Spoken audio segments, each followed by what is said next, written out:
Bismillahirrahmanirrahim. Assalamualaikum warahmatullahi wabarakatuh. Hai adik-adik kelas 5 yang kakak banggakan. Perkenalkan, nama kakak Dimas Pindo Astra. Kalian boleh memanggil kakak dengan nama Kak Dimas. Bagaimana kabar adik-adik? Semoga tetap sehat dan tetap semangat ya.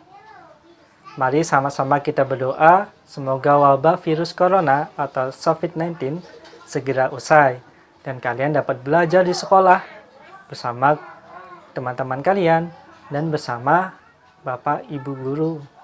Namun, kalian harus tetap semangat ya, walaupun kalian belajar di rumah.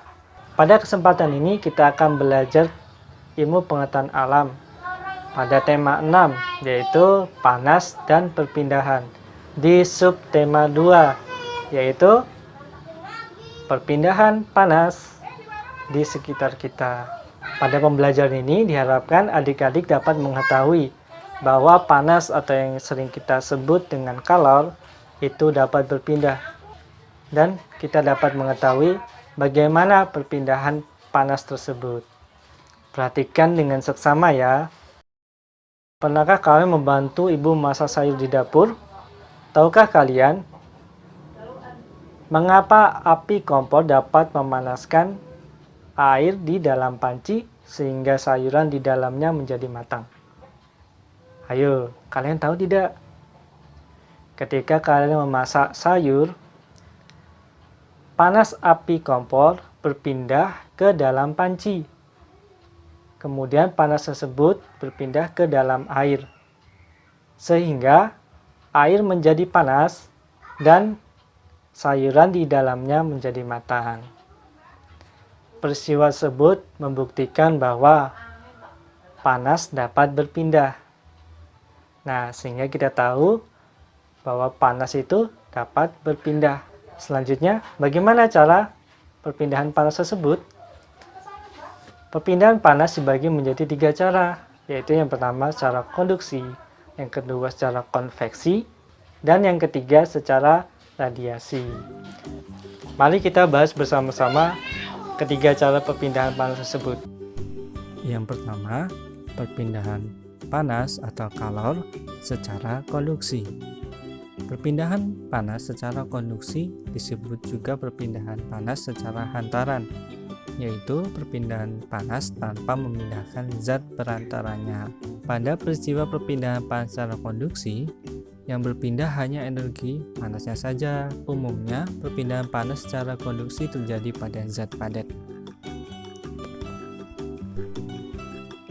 Peristiwa konduksi dapat diumpamakan dengan kegiatan memindahkan buku secara estafet yang dilakukan oleh kamu dan teman-temanmu. Buku yang dipindahkan secara estafet kita umpamakan sebagai panas, dan orang yang memindahkannya sebagai zat perantaranya. Ketika kamu dan teman-temanmu memindahkan buku secara estafet, yang berpindah hanya buku itu saja, sedangkan kamu dan temanmu sebagai perantara tetap diam di tempat, tidak berpindah. Begitu pula dengan peristiwa konduksi. Perhatikan gambar berikut ini. Ketika kita memasukkan air hangat ke dalam gelas bening, kemudian masukkan sendok ke dalam gelas yang berisi air hangat. Setelah beberapa saat, peganglah ujung sendok dengan tanganmu. Pasti yang kita rasakan di ujung sendok tersebut terasa hangat. Hal itu membuktikan bahwa perpindahan panas secara konduksi melalui perantara sendok tersebut. Yang kedua, perpindahan panas secara konveksi. Ialah perpindahan panas yang disertai dengan perpindahan zat perantaranya. Umumnya, peristiwa perpindahan panas secara konveksi terjadi pada zat cair dan gas. Zat yang menerima panas akan memuai dan menjadi lebih ringan sehingga akan bergerak ke atas. Saat zat yang lebih ringan tersebut pindah ke atas, molekul zat yang ada di atasnya akan menggantikannya. Contoh dari perpindahan panas secara konveksi yaitu ketika kita membantu ibu memasak air di dapur, kita melihat pergerakan air naik turun ketika air mendidih. Nah, itu dinamakan dengan perpindahan panas secara konveksi ya. Yang ketiga, perpindahan panas secara radiasi. Perpindahan panas secara radiasi yaitu proses perpindahan panas yang tidak memerlukan zat perantara.